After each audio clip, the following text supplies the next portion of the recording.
From News Channel 15, you're watching News Channel 15 Tonight with Kyle Peach. This is News Channel 15 Tonight. Hi, good evening. Thanks for joining us. I'm Kyle Peach. Here's a look at what's going on. We're learning more about the charges filed against a former Wabash County Sheriff's deputy, now charged in the death of the department's canine Kiki, who was found unresponsive back in mid-July. We told you last week, 29-year-old Chase Chadley faces 8 criminal charges in connection with the dog's death this past summer, and now we know more about what those charges allege. WSJD reports that Chadley faces 4 charges of official misconduct in that he allegedly placed Kiki in a life-threatening situation for a prolonged period of time in extreme heat that resulted in her death. It's also alleged that Chadley did not provide Kiki with adequate shelter and protection from the weather and failed to provide humane care and treatment. The 4th misconduct charge alleges that Chadley committed theft in excess of $500 by deceptively obtaining control of compensatory time compensation from Wabash County. The felony theft charge he faces is in connection to submitted payroll amounts for dates he represented he earned comp time for care and maintenance, including the keeping of records for Kiki when he did not complete the records nor care for and maintain the dog. The misdemeanor counts of cruel treatment and owner's duties also involve placing Kiki in the extreme heat, lack of shelter, and failure to provide humane care. He faces a prison sentence of between 2 and 5 years on each of those felony counts and fines. Probation is also possible. Meanwhile, a Renard man has been arrested on multiple meth and firearms-related charges while awaiting sentences on similar counts. 40-year-old Cody L. Cook was arrested Wednesday by state police on charges of possession with intent to deliver meth, possession of a stolen firearm, of a controlled substance, unlawful use of a weapon by a felon, theft of property, and criminal fortification of a residence. WFIW reports that at the time of his arrest, Cook was scheduled to be sentenced in Wayne and Clay counties on charges there.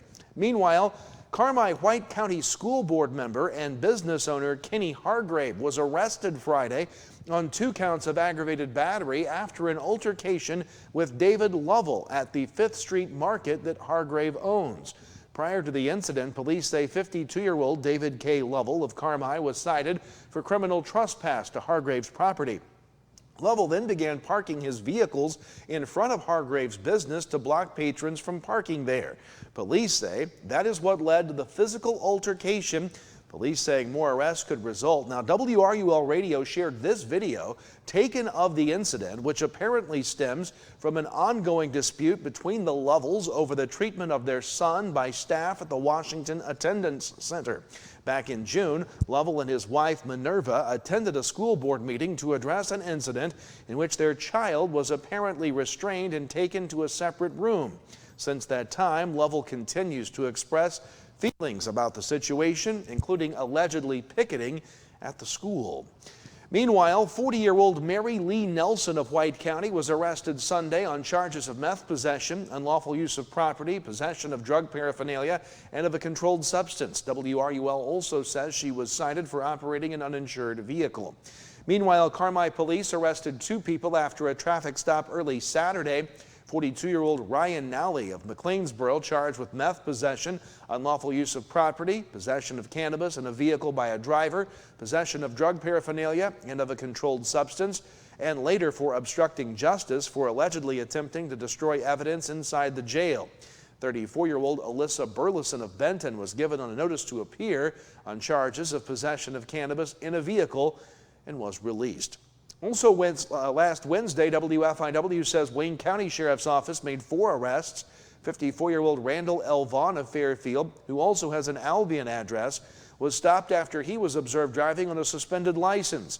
He granted permission for the vehicle to be searched, and deputies found a small plastic tube that field tested positive for meth. Meanwhile, 52-year-old Justin P. Downen and 47-year-old April Lee Turner of Fairfield were arrested for meth possession, and 20-year-old Tyler R. Willis of Albion was arrested on a petition to revoke warrant out of Wayne County for a charge of possession of a firearm without a FOID card. The Albion Fire Department dispatched to a structure fire after 11:30 Friday morning in Golden Gate. WFIW says Albion Fire Chief Danny Iverson says it was a single-wide trailer pretty much completely on the ground when firemen arrived. The trailer was a total loss. It was unoccupied. Witnesses said it was most likely started from a fire in a burn pile close to the trailer. No injuries were reported. And Thursday, the Hamilton County Sheriff's Department responded to a crash involving a truck and a semi on Illinois 14. According to deputies, the pickup truck turned off of Old Coal Mine Road and into the path of the semi. That semi driver was not hurt, but the pickup driver required extrication by McLeansboro Fire Department and was taken by ambulance to Hamilton Memorial before being airlifted to another hospital. More to come. It could be a wet Halloween. We've got your forecast coming up, plus a lot of sports, including the football playoff pairings. We'll be right back. Hello, I'm Andrea Lull from Robinson, Illinois. For my first appointment, I knew I chose the right orthopedic center. The day of surgery went like planned. Registration went smooth, pre-surgery, and the nurse made me feel very comfortable. I'm currently 3 months out of surgery. I don't even feel like I had a total hip replacement, but I am having a much better quality of life with my new hip. WGH, we're going home. At Steve Faulkner Automotive, get scary great deals. Save up to $15,000 off 2024 Ram heavy-duty trucks and up to $10,000 off 2024 Jeep Compass. Come today or go to SteveFaulknerAutomotive.com. Time to talk weather here tonight. Nothing on the local scan of radar. As we move to Halloween, though, that is going to change. We've got a wet weather pattern beginning to shape up, it looks like, toward the end of the week. 73 was our warm high today, 41 the low this morning. Above normal on the high side, and we're going to flirt with that record high temperature in the low 80s as we move towards the latter stages of the week. Putting the map in motion tonight, you're not going to see much more than a few passing clouds. A partly cloudy sky overnight tonight, but as we move through the day on Wednesday, watch the timing here. You'll see the front that's going to be coming at us on Halloween night across the area. There it is, starting to come into picture for us on Wednesday afternoon. It will be Thursday before that front gets here, but it is going to bring some rain our way. Partly cloudy skies overnight tonight. Overnight lows will be in the low 60s. Then as we look at your Tuesday, again, flirting with those near record highs, sunshine, low 80s. Tuesday night, skies will be partly cloudy. Overnight lows in the low 60s. And then for Wednesday, more of the same. Sun, highs in the low 80s. We move out to Thanksgiving. Unfortunately, showers, thunderstorms, a cooler high of 69. So if you've got the chance to trick or treat Wednesday, do that.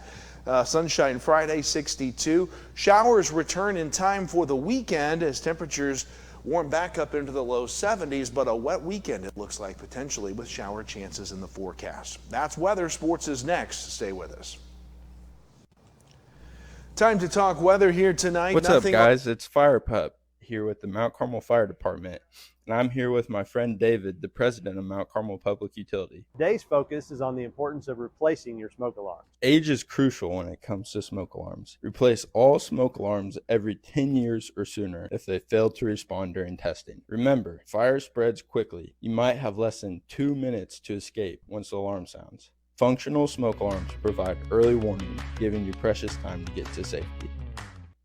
We've noticed suspicious activity on your account, and we're conducting an investigation. To protect your money, we need you to transfer it to a secure account.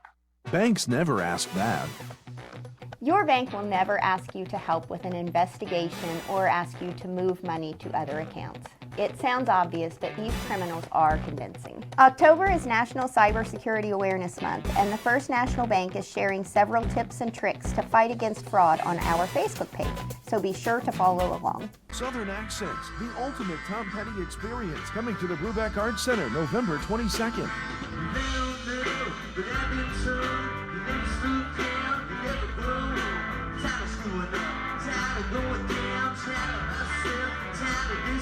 Southern Accents at the Brubeck Arts Center Theater, Friday, November 22nd at 7:30 p.m. Scan the QR code for tickets or visit the Wabash Valley Arts Council Facebook page. Welcome back. Time to talk sports. It's been a busy weekend. The high school football season wrapped up over the weekend and the playoff pairings are set. We'll begin first with the results from the weekend. On Friday in the LIC, Olney beat Robinson 50-27. The Tigers finished 9-0 after going 0-9 last year. They win the LIC title. Newton beat Marshall 20-13. Casey over Paris 52-20. And of course, back on Thursday, Mount Carmel beat Lawrenceville. In the Black Diamond, Johnston City beat Carmi 28-6. The Indians win the BDC. Fairfield beat Edwards County 36-14. Flora beat Cesar. El Dorado over CZR. Hamilton County picked up a forfeit win, while Red Hill beat Carlisle 22-20 to make it to the playoffs. And seen live right here this weekend, the playoff pairings were announced. We now have the game times for our area teams. In Class 4A, Olney, the 2 seed in the South bracket. They'll host the 15th seed Boilermakers of Kewanee Saturday at 3 in Olney. The winner meets the winner of that 7th seed Maneno versus, I believe that is Marino. I may have said that wrong. And the 10th seed Normal University in the second round. In Class 3A, Mount Carmel's the 15th seed in the South. They travel to 2nd seed Sullivan in a rematch of last year's second round game in Mount Carmel. Saturday's game kicks off at 2 p.m. in Sullivan. The winner meets the winner of the 7th seed New Berlin and 10th seed Benton game in the second round. Also in 3A, Fairfield, the 12th seed, they travel to 5th seed Greenville Saturday at 2 p.m. The winner meets the winner of 4th seed Nashville and 13th seed Olympia in the second round. In Class 2A, Carmi, the 9th seed, they'll travel to Warrensburg-Latham, the 8th seed, Saturday at 2 to meet the Cardinals. The winner there gets either top seed Johnston City or 16th seed Redbud. Flora in 2A is the 14th seed. They'll travel to the 3rd seed Quincy Notre Dame. The winner there gets either the 6th lead law firm Arthur Levington Atwood Hammond or 11th seed North Mac in the second round. And in Class 1A, Red Hill, the 10th seed, they travel to the 7th seed Cesar Villiers Saturday for a 1 o'clock start. The winner there meets the winner of the 2 seed Calhoun or 15th seed Central A&M game in the second round. Also of note, KZ Westfield is the 4th seed in Class 1A. They'll host Jacksonville Route, the 13th seed, in the first round. High school tennis state finals were this weekend. The Olney's doubles team of McKenna Snyder and Claire Ohl went 5-2. Flores Leah Jones individually went 2-2. Congratulations to those young ladies on representing our region well. Cross-country regionals were held this weekend at the 1A Robinson Regional. In the boys race, Newton was 3rd, Fairfield 4th. They'll move to sectionals. Mount Carmel finished 12th. In the girls race, Fairfield won the regional. Newton was 5th. They advanced. At the 1A Massac County Regional, Anna Jonesboro won the boys and girls races. Hamilton County 4th in the girls, 5th in the boys. NCOE 6th in the boys. Those teams all advanced to sectionals. Joining them as individuals will be Carmi's Andrew Benham, who was 4th overall, and Luke Bowlerjack, who was 14th, along with NCOE's Amelia Douglas, who was 13th on the girls' side. At the 2A Mattoon Regional, Olney 3rd in the girls' race, 5th in the boys. They moved to the sectional, which Olney will host next Saturday. At the 2A Carbondale Regional, Salem finished 7th in the boys' race to move to sectionals. They were 8th in the girls' race, just missing the cut. The Wildcats' Kendall Zimmerman, though, will advance with a 13th place overall finish. High school volleyball at the Fairfield tournament this weekend. Pinckneyville beat Fairfield for the championship 2-1. Salem lost to Centralia for 3rd 2-1. Hamilton County beat Olney for 9th 2-0. Meanwhile, regional tournaments get underway tonight. Here's a look at the brackets for our area teams.